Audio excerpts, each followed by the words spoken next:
สวัสดีครับชื่อเด็กชายอธิวิทย์หาเดชพงศ์ม2กับ4เลขที่19นะครับ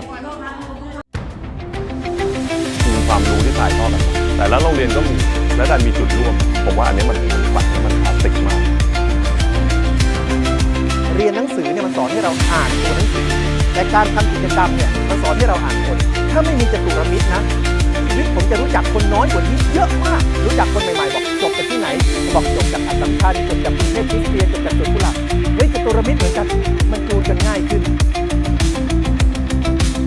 จริงๆเนี่ยเราก็รักกันเยอะแหละครับจริงรักโรงเรียนนะครับแต่ว่ากลับมาซ้ำนี่เลยอาจจะรักเป็นพิเศษให้กับรักกันแต่ไม่ได้เชื่อนะครับว่าหลังจากที่เสร็จฟุตบอลแล้วเรียนจบแล้วเข้ามหาลัยแล้วเด็กจตุรมิตรจะกลายเป็นเพื่อนที่สนิทกันมากที่สุด